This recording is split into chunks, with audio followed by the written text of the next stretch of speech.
Everyone, how are you? It's been a very long time. I did not make any video, so this is going to be my first video. In this video, we're going to talk about EPFO.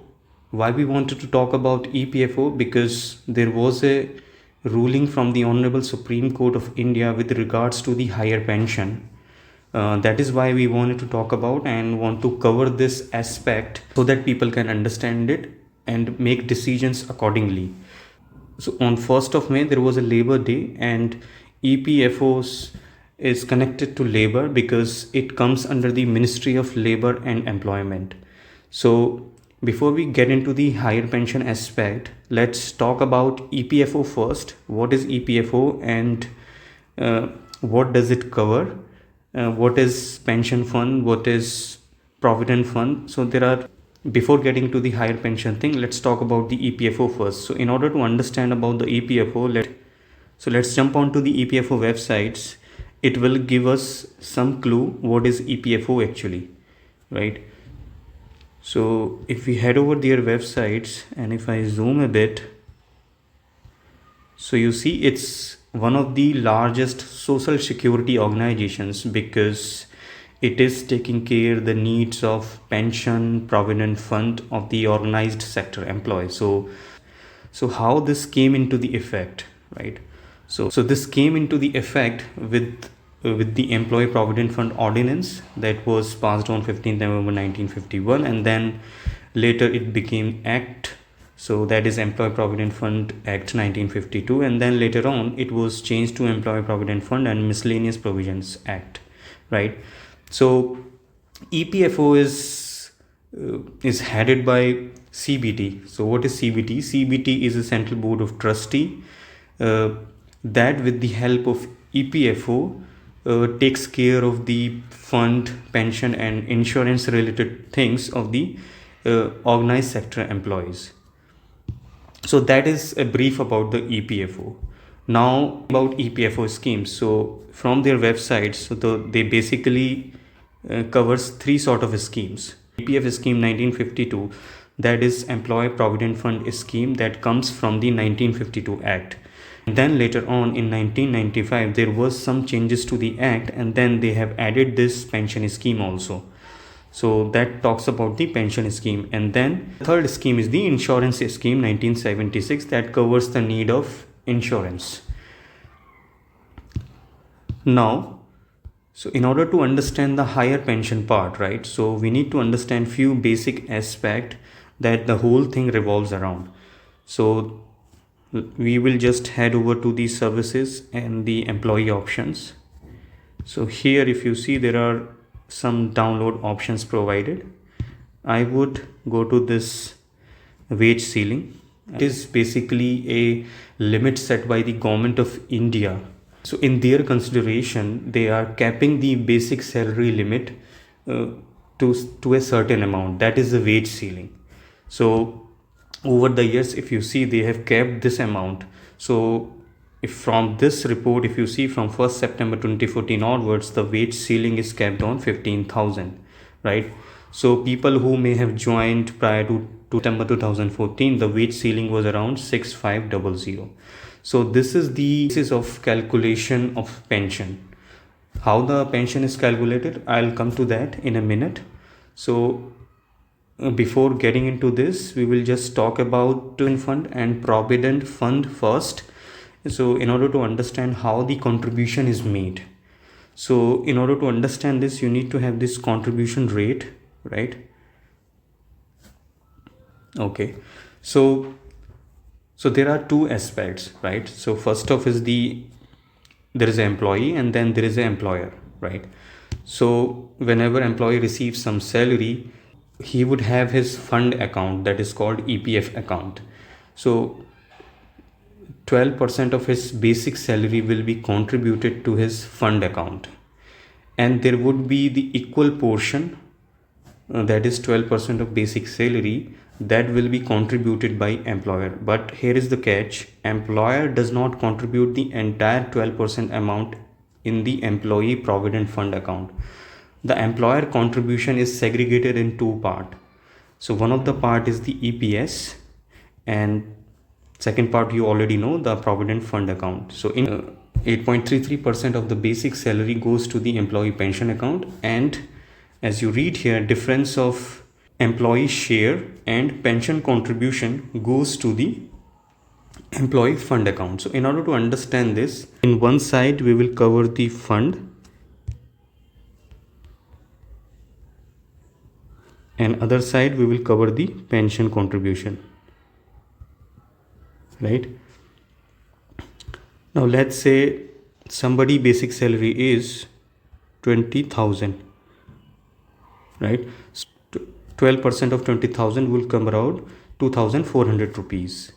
So this amount will directly go to the employee fund account, and the same amount, that is 2400, right, this will not be contributed by employer to the fund account, but there will be two portion of it. So this two portion is divided in, one of the portion is 8.33%, right, and the remaining portion is the difference of employee contribution minus employer pension contribution. So in order to understand this, so you need to calculate 8.33% of that would be equal to 1666 rupees. So what would happen now, that so employee got 2400 from his contribution, and employer will contribute this much of amount in the pension account. But here is this catch, this will not be the amount that will deposit by the employer into the employee pension account, because this pension amount is kept around on the wage ceiling. So let's say in current scenario the wage ceiling is 15,000, and because of that 15,000 of 8.33% always comes around 1250, right? So pension contribution is limited around 1250, that is contribution made by the employer when the basic wage limit is around 15,000, that would be 1250, right?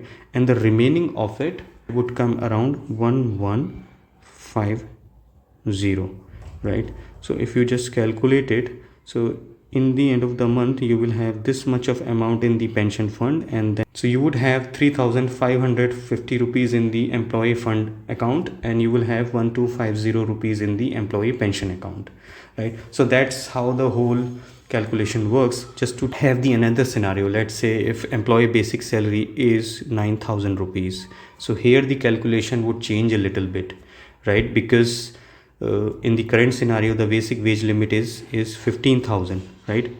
But employee is not earning 15,000, he or she is only earning 9,000. So the pension contribution calculation will be on the 9,000 rupees. So how do we do this? So for say, let's say for 9,000 rupees, if you calculate the 12% of it and you calculate the fund amount and then pension amount, so this would be the fund amount, and if you calculate the 0.33 percentage of that would be 749.7, so they to take it around 750 in the round figure. So that pension contribution by the employer, but the remaining contribution, that is 330, so that would be contributed by employer in the employee fund account. So this is how the contribution in employee fund account and employee pension account works, right? How the pension is calculated, right? Since there is a basic wage limit is around 15,000, right? So that is multiplied by the employee service divided by 70s. So let's say service is around 20 years, right? So if you calculate the employee pension salary, so this will be something around 4285 rupees. So what EPFO says basically if the basic wage limit is 15,000 rupees, your pension can be 7,000 rupees something. That is where the entire catch is. And wage ceiling is around 15,000 rupees. But this was not the case before September 2014, right? So just if somebody has joined in prior to September 2014, the basic wage limit was 6,500 rupees. And so there was a decision came from the EPFO that they have decided to increase the basic wage limit from 6,500 rupees to 15,000 rupees. So when they did it, they also made one provision that is very significant to understand here. So if we just type this EPFO September 2014 circular, right? So we would have this. So this was the circular issued, and this came around, as you see, 29th of August 2014. So this is an important circular because it was even if the government has set up a basic wage limit that was around 6,500 rupees, the EPFO has given the liberty to the employees that they can contribute on the higher basic wages. Meaning that if your basic salary is 10,000 rupees, you have given your consent to the EPFO that my employer can deposit 8.33% of my basic salary to my pension account, and that is why you would be eligible for the higher pension, right? So, and then in September 2014, Government of India they have changed the act a little bit, and then EPFO came up with the circular based on the amendments in the act, saying that the basic wage limit has been increased to 15,000 rupees. So to have the option exercised again in order to make EPFO aware that you still want to opt for the higher pension schemes. And so for exercising this option, EPFO gave some amount of time to the employees, and then it further says that after September 2014, if you don't exercise this option of somebody is joining new, they won't be allowed to make pension contribution on the higher basic wages. So that was essentially its states. So the employee who is joining after September 2014, they will not be able to make a contribution on the higher basic wages on the pension fund part. Option was removed by some amendment back in September 2014, right? So in September 2014, EPFO has given some time to the employees who were already contributing on the higher basic wages in the pension account, in the pension fund. So somehow so they had to re-exercise this option. Somehow EPFO has rejected it, citing that they did not provided the consent in due time, or there was some issues with their form.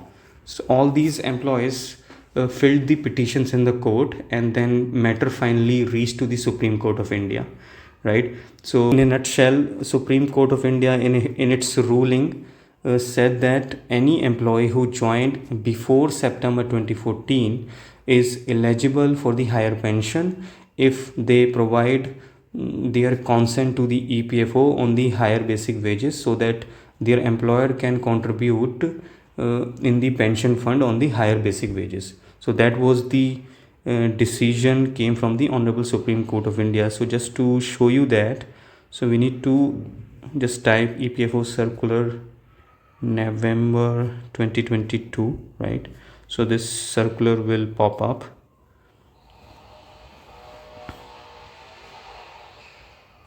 So let's say I would select pension here, right? So this was the latest circular, right? So this came around 23rd April 2023, but so the ruling came in November 2022. So with regards to that ruling, EPFO came with 4 circulars. So if you see the latest circular that came around 23rd of April 2023, EPFO. So this latest circular came on 23rd April 2023. So in this circular, what EPFO is trying to say that they have implemented one facility on their website, so that employee who has joined prior to September 2014 can exercise their option if they want to opt for the higher pension, right? So what is higher pension means is, say if you opt for the higher pension and once you retire, in the last 5 years, if your average basic salary stood around, let's say, 80,000 rupees, right? So how the calculation would look like? So let's say 80,000, right? Let's say you have done 25 years of service. This is how the calculation would look like. This would amount to 28,571, right? So you see the stark difference. So earlier the pension could not go beyond 7,000 something. Now the pension is going to 8,571. That because the pension is being calculated on your basic salary. So the employee who has joined prior to September 2014, they are eligible, but they have to exercise their options. So if they want to exercise their option, they also need to do some additional contribution to be eligible for the higher pension. So we will just talk about it. Let's say one employee joined in January 2014 and his basic salary was 5,000 rupees and he is currently serving. Now if this employee opts for the higher pension salary, how it impacts this person? So back in January 2014, if we know the basic wage limit was 6500, right? So this was the basic wage limit. That would stood around 783 and this would stood around 417, right? In June 2014, he gets promotion and his basic salary increases to 10,000 rupees. Let's assume that, right? So how does the calculation would look like now? So this much of amount you will have it in the fund and this much of amount you will have it in the employee pension account. So this is happening in June 2014. So let's say if he opt for the higher pension salary, how does it impact him? Let's say his basic salary is 10,000, right? So then in the fund he will have the fund and then pension. So how these two items will be segregated? So 12% of it you would have 1200, this amount in the fund from the employee contribution and from the employer. So you need to calculate the pension first, right? So how do you do this? You need to have this. So now he needs to pay on the entire basic salary, that is 10,000 of 8.33. So that is basically 833 rupees. So if you remember earlier, he was paying only 541 rupees, right? If you see the differential of it, that means that this particular individual has to pay additional 292 rupees if he is opting for the higher pension scheme, right? So if any employee wants to opt for the higher pension scheme, what they need to do is they need to see the impact and understand how much of it will be contributed to the pension fund by the employer. So it will not be contributed by the employer, but it will be the employee money that will be contributed. So they need to make this analysis the day they have joined the organization and till the current date. So on the basis of that, you will see, okay, this much of amount will be transferred to the pension fund if they want to opt for the higher pension scheme. And that also takes the consideration of the interest that may apply on this contribution also, right? This analysis has to be done by the individuals and it depends on the lot of factors, right? Because some employee prefers to have the higher pension, but some employee would prefer to have the higher amount in their provident fund account. Because if you see this, we are opting for the higher pension scheme, this will impact your provident fund account as well, because it will decreases the amount in your fund account that is being done by the employer, because now pension amount is being raised. So how does a certain individual tells the EPFO that they are opting for the higher pension scheme? So in order to achieve this, what EPFO has done on their member portal, they have released a link. So earlier this the due date was 3rd of May, but now the EPFO has increased this date, right? Because of demand from various organizations. So if you see, this date has been increased to 26th of June. So if you click on this, right, you would have this. So this is what basically it is called: exercise of joint option for the employee who were in service prior to this. Why is it called joint option? Because there is an employee and there is an employer. So employee is submitting this application, and then there is an employer involved, because based on this application, once the EPFO gives the go ahead, the employer will deposit the remaining pension fund into the employee pension account. So that is why it is called a joint option. So in order to submit your application, so these are the details needed, right? So may need to be ensured is that that in their current pension account that is being opened with the current employer, this pension account should have the complete service history tagged to it, and all your provident fund account is submitted to the current provident fund account, right? So all these things in place, then you can go ahead and type this information. So it basically needs your UN, name and date of birth, and your Aadhaar has to be updated with your current mobile number, so that you can receive the OTP. And then once you fill this information, there will be a form appear. In that form you will see your entire UN details. Please ensure these UN details are up to date, and then in the service details you will see your entire service, right? If by any chance your entire service details are not showing up in the form, then you can add service detail that is missing there by click on the add row options.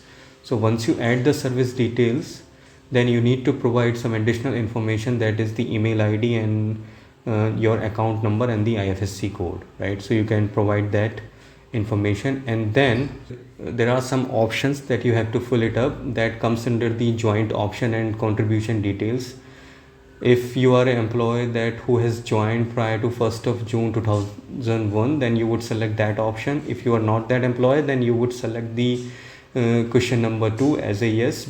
If you have joined it prior to September 2014, then you would say yes. And then if you have the sufficient amount in your PF and you want your employer to contribute from your you take the remaining amount that has to be paid to the EPFO, you can select that option as a yes, and you can provide the value of whatever the amount value you have in your provident fund account. You can put it there, and you can attach a provident fund statement. If you don't have that fund in the provident fund account, then you need to provide this option that you are providing your undertaking that deposit of the contributions along with the interest due till date of payment distribution can be done from the employer as well, right?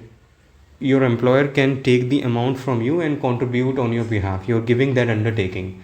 So I think there has to be one undertaking that you need to complete. So once that undertaking is complete, you need to attach that, and you need to put the place and I agree confirmation, and then you need to put the captcha. Once you put the captcha, then you need to submit the application, and then you will receive the OTP on your mobile number. And once you put that OTP, you would have this application submitted.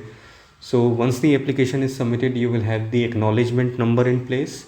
Then you can head over to this same website and put these details once again and log in into it, and then you will see the same information popping up there.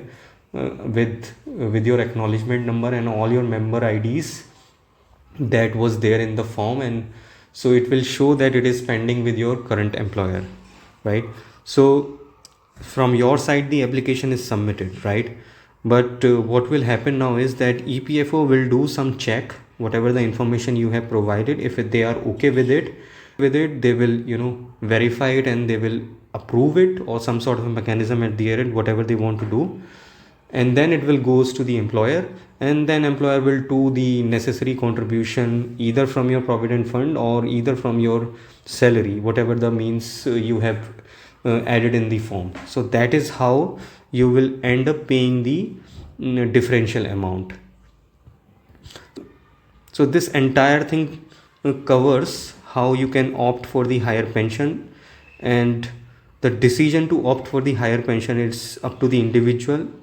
The individual needs to assess the entire thing. What's the amount that they are paying? What's the impact? Do they really need it, or do they really not need it? So it's up to them. If they are okay with it, they can contribute on the higher pension scheme. If they are not okay with it, they can have this pension on the basic wages limit. So that is really up to them. This is all about this higher pension contribution. If you like this video, please like, subscribe, and provide your necessary feedback to me so that I can improve in future and do my best to give you a quality content. Thank you so much. Have a nice day, guys. Thank you.